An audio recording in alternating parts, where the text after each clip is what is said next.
À l'embouchure du fleuve Sénégal, face à l'océan Atlantique, Saint-Louis sait admirablement faire revivre ses maisons d'un autre siècle.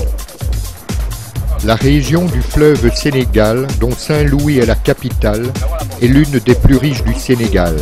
Sorte d'oasis à la frontière avec la Mauritanie, elle témoigne de l'empreinte de l'homme sur la nature. Ville africaine par définition, Saint-Louis, baptisé ainsi en l'honneur de Louis XIII, est avant tout cosmopolite.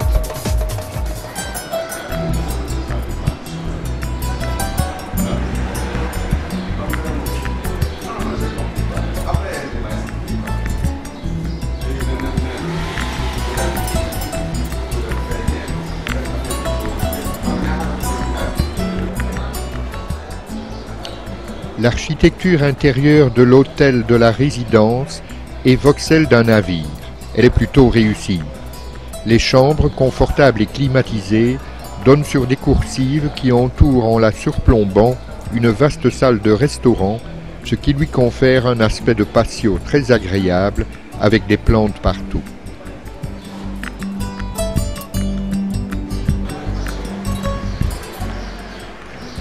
L'établissement possède également un campement situé dans le sud de la Langue de Barbarie que nous visiterons un peu plus tard.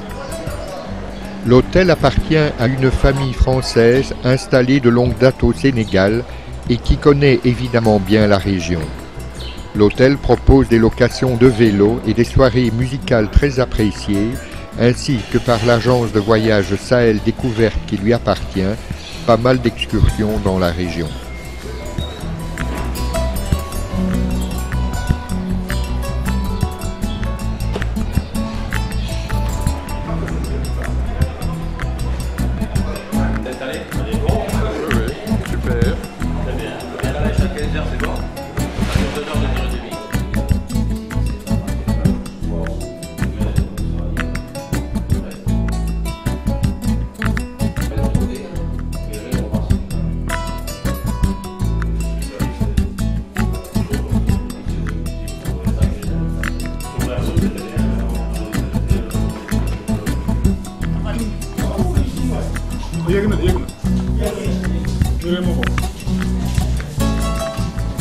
Je vais prendre un peu d'eau aussi pour l'instant. Je vais m'admirer. Merci.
C'est par le pont fait d'herbe que l'on atteint la ville de Saint-Louis.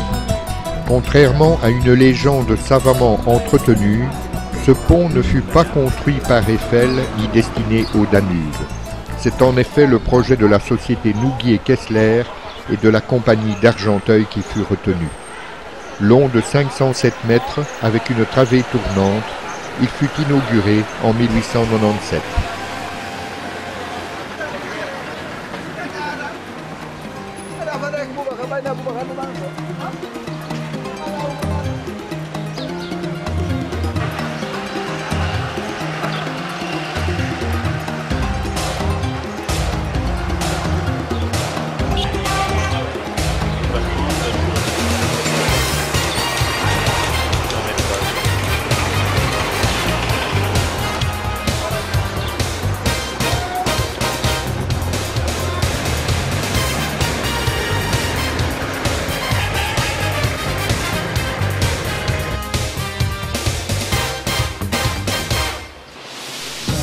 À travers un quartier où subsistent de nombreuses maisons anciennes couvertes de toits de tuiles, aux murs de planches ou de briques, on arrive à la cathédrale, construite en 1827 et qui marque le début du quartier sud.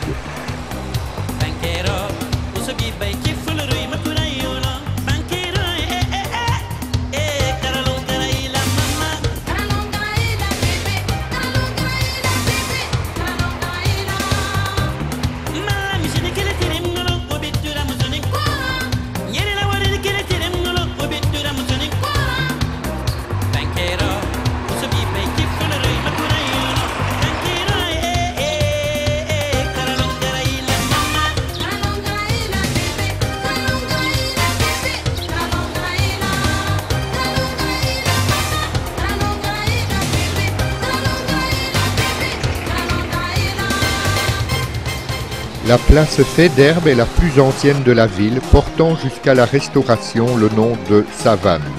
Elle est encadrée de bâtisses à 2 étages, construites sur arcades en 1837 et qui étaient les anciennes casernes d'Orléans.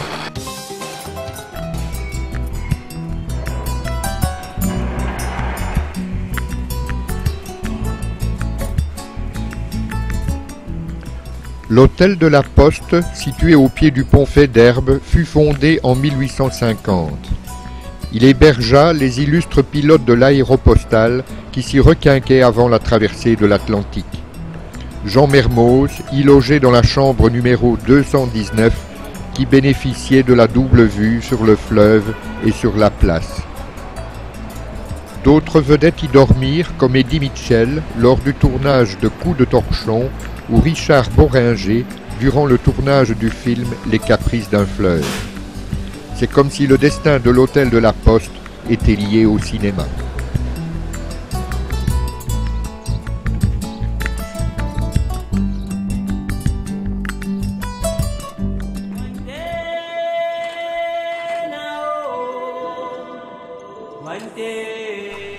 La grande mosquée, bâtie par les Français à partir de 1825, est probablement la seule mosquée du monde à être coiffée d'un minaret-clocher orné d'une cloche et d'une horloge.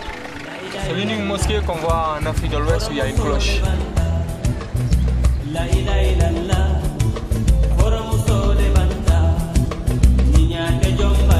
Ça, vous allez mieux voir.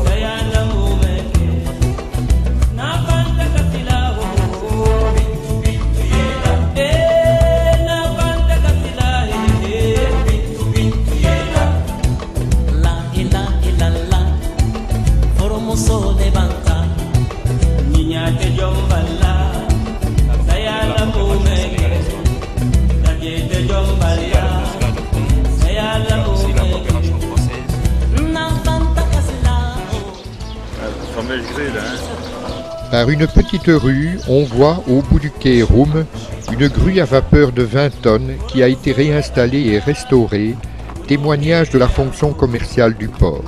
En continuant vers le nord se trouve la caserne des pompiers qui abrita le premier régiment sénégalais, puis les anciens arsenaux transformés en centre culturel, le quai des Arts.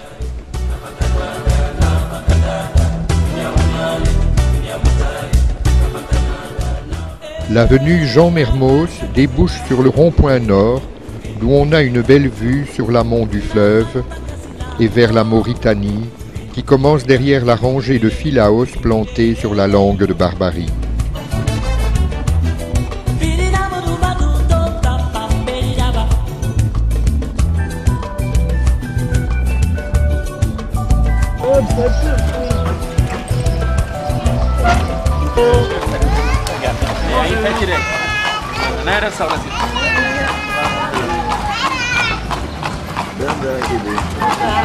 C'est le fruit des fromagers.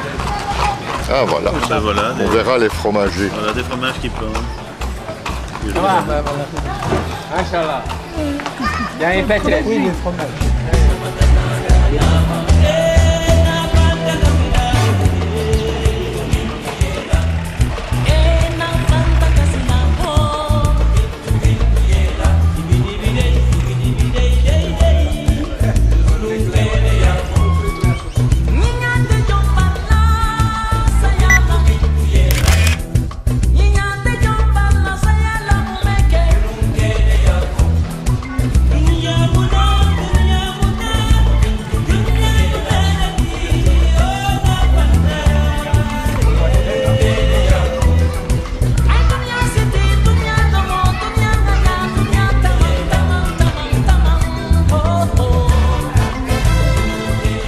Première ville française d'Afrique, Saint-Louis n'abrita bien longtemps qu'un entrepôt protégé par une enceinte fortifiée avec un poulailler et un potager.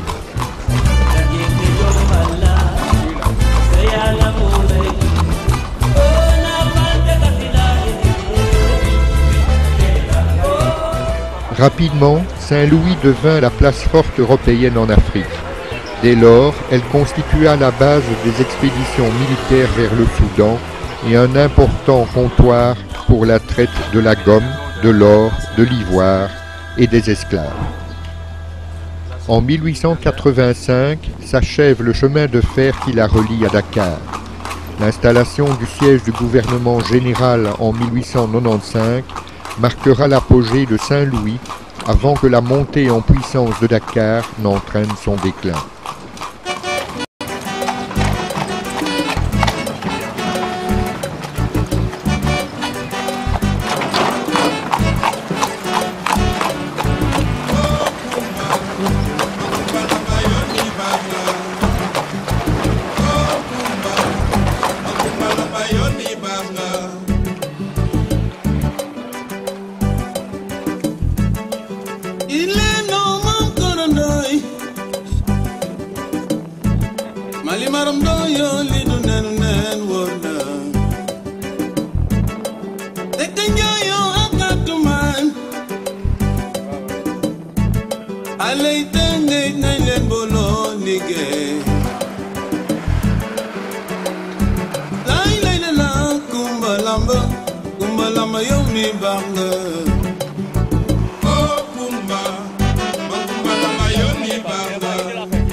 La partie la plus peuplée de Saint-Louis est située sur la langue de Barbarie, étroite bande de terre entre l'Atlantique et le fleuve.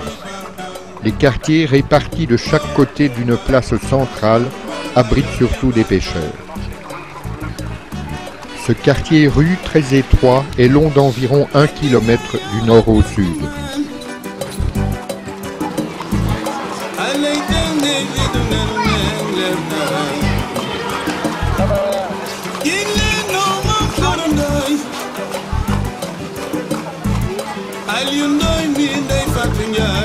C'est parce que comme il y a le ferraille qui est enlevé, c'est difficile le surchargement. Oui, tout à fait. Quand on se met plus...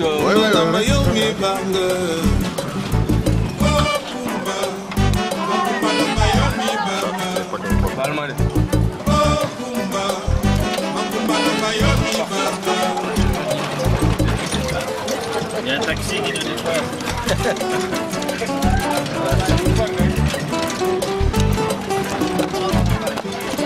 Ah, c'est la course maintenant.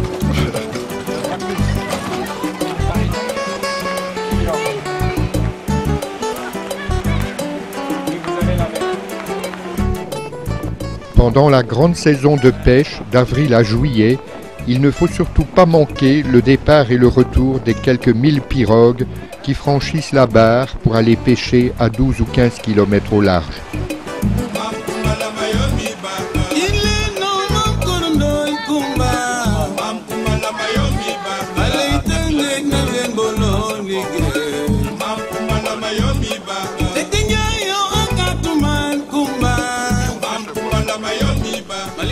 Au sud, côté fleuve, on peut voir des femmes transformer le poisson pêché par les hommes en ce qu'elles appellent le salé séché ou en gedge, du poisson fermenté séché mais non salé et très odorant.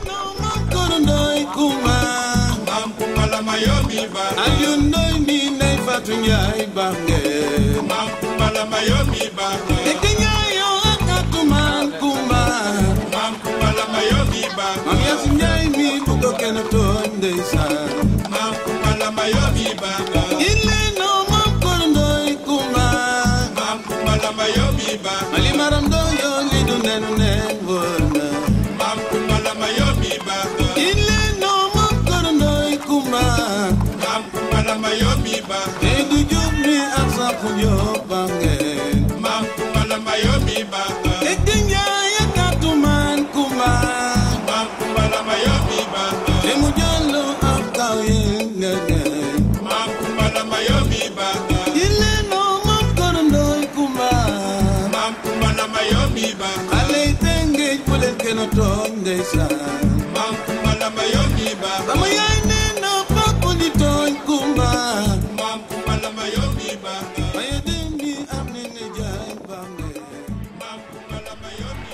Flâner dans les rues de Saint-Louis constitue une inépuisable source de bien-être et d'inspiration.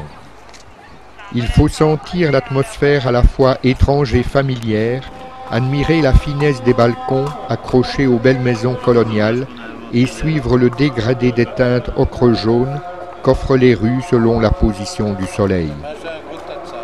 Il faut pousser un portail pour découvrir un majestueux escalier en fer à cheval, une galerie intérieure qui domine un patio fleuri, empreint de sérénité et de langueur.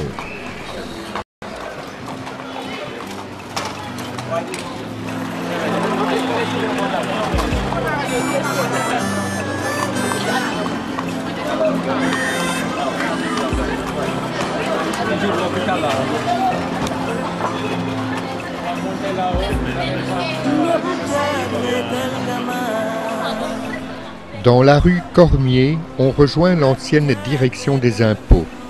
Cette maison vécut la mère Anne-Marie Javouet, fondatrice de la congrégation des Sœurs de Saint-Joseph de Cluny, possède un magnifique double escalier que Bertrand Tavernier utilisa pour son film Coup de torchon en 1981.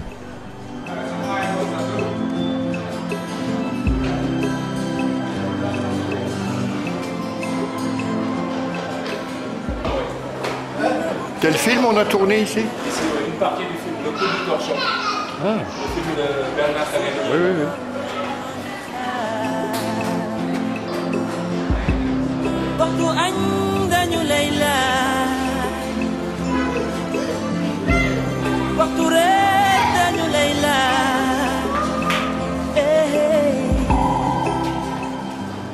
C'est toi là que vous avez la possibilité de voir un vue de l'intérieur. Jusqu'en 1995, Saint-Louis semblait figé dans le XIXe siècle. Désormais, la ville renaît. De nombreuses maisons, avec leurs balcons en fer forgé et leurs vérandas, sont maintenant restaurées. Les rues étroites s'animent à nouveau. La ville, qui compte environ 200 000 habitants, est inscrite depuis l'an 2000 sur la liste du patrimoine mondial de l'humanité par l'UNESCO.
Le long du quai Henri G se trouvaient les hangars des maisons de commerce et des maisons coloniales à balcons de bois et au vent, édifiées à la fin du XVIIIe siècle et au début du XIXe.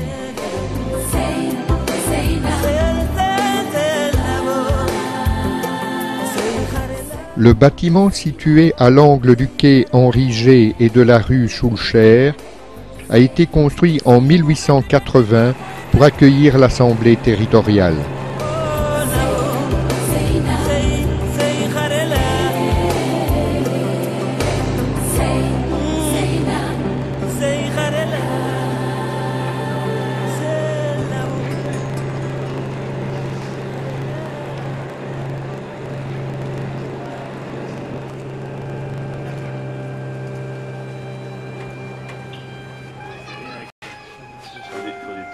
Aujourd'hui, il reste dans la ville de superbes bâtisses convoitées, des balcons en fer forgé et des façades au ton chaud peu à peu ravalées.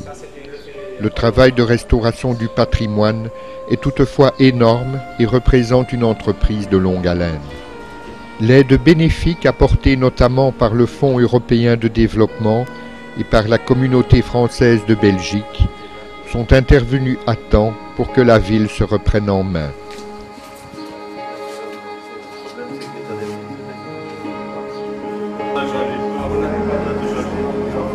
Moi je ne suis pas venu avec des pièces d'euros ici. Je pense qu'il a dit qu'elle allait.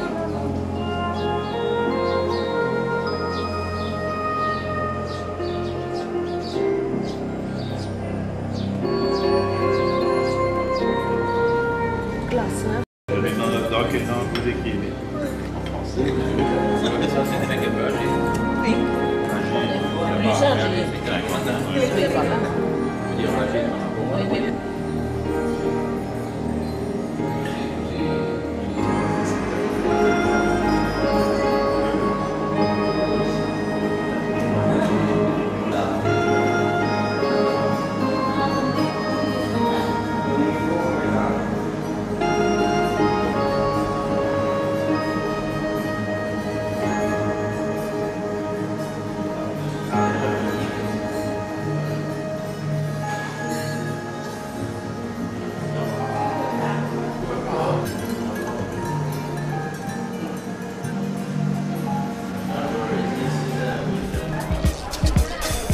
Le musée du Centre de recherche et de documentation du Sénégal se consacre aux principaux aspects du pays.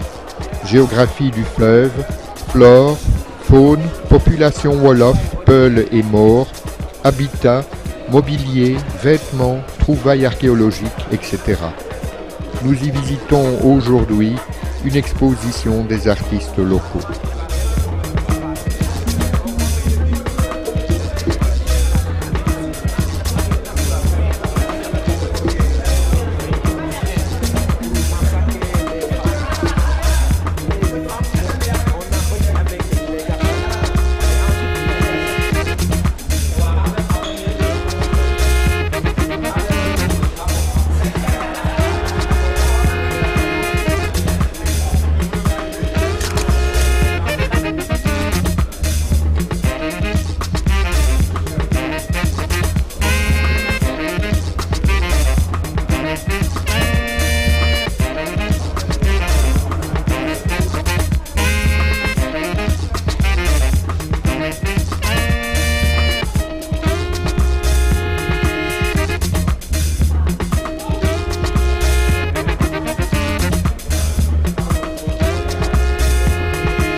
Sur la langue va prendre la pirogue, direction le campement Océan et Savane, qui se trouve de ce côté-là. On va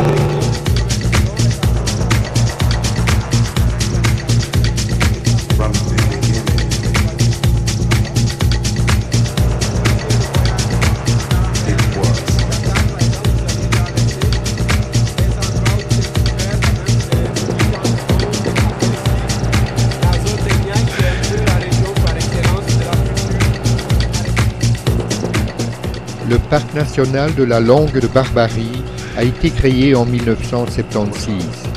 Il couvre 2000 hectares à une vingtaine de kilomètres au sud de Saint-Louis, s'étendant de la bordure lagunaire continentale à l'extrême pointe sablonneuse de la Langue de Barbarie proprement dite, en passant par 2 îlots situés au milieu du fleuve Sénégal. Ce sont des cordons dunaires qui servent d'îlots de reproduction pour les oiseaux.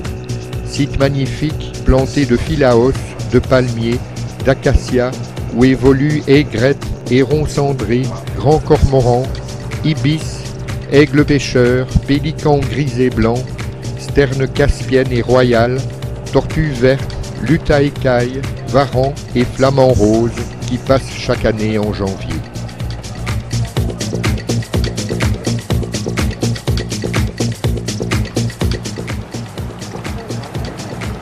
Allez, cramponnez-vous un petit peu parce que ça va arrêter peut-être le fond maintenant.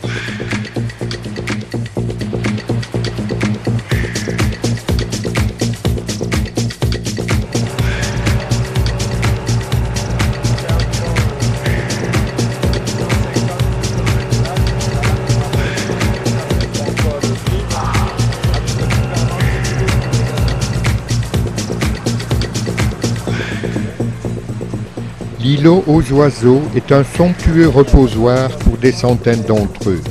On peut y observer la nidification des oiseaux, principalement des sternes royales, naines ou caspiennes, des pélicans blancs et gris, des goélands railleurs, des dendrocygnes veufs, des aigrettes dimorphes ou des eudicnèmes du Sénégal. En hiver, on y rencontre des balbuzards pêcheurs. Toutes ces espèces n'ayant pas les mêmes périodes de reproduction, il y a toute l'année quelque chose à voir.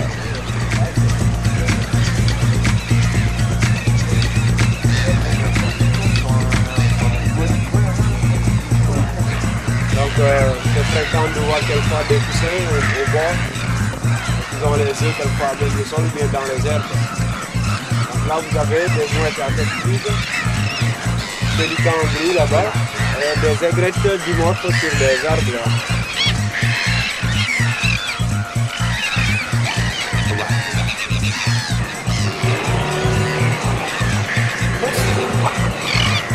Les jeux de poissons. Par temps, au minimum, il y aura 2 kg de poissons par jour. Donc si vous en avez une population énorme, il faut être sûr que vous avez le grenier bien chargé. Sinon, ils vont aller voir ailleurs. Bon, là, il n'y en a pas énormément.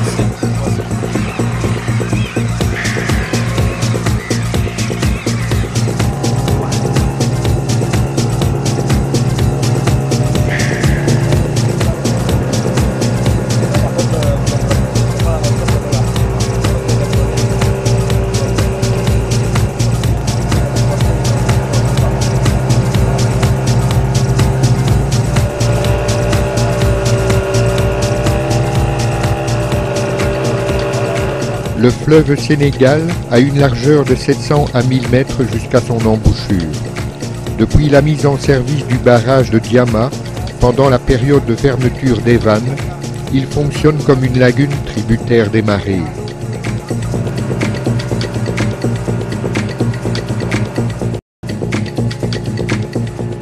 Partir en pirogue permet non seulement de changer de monde ou de rythme, mais aussi de mieux comprendre l'isolement des premiers comptoirs coloniaux qui étaient soumis au courant et au vent.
La mince langue de sable s'étire entre l'océan et le fleuve Sénégal, fixée bien souvent par les filets à os. Sur sa plage, large de 40 à 70 mètres suivant les marées, viennent pondre les tortues marines.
Plusieurs campements se sont installés sur la langue de Barbarie. Le campement mauritanien Océan et Savane permet de faire une halte pour un repas ou un séjour dans le calme et la sérénité d'un décor simple et attrayant.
On a aussi des... je ne vais pas ici, pour venir de Saint-Louis, doucement, tranquille aussi. on découvre des choses. Et on voit des villages tout le long. Et au fond, on devrait même peut-être s'arrêter, évidemment, on va être envahi.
Juillet-août, c'est très bien. Ah oui, mais les autres mois Octobre-novembre, c'est moins bien. Salut, à bientôt. Au plaisir, bon retour. Au revoir. Bon souvenir et profitez de vos vacances. Merci. On reviendra. Hein.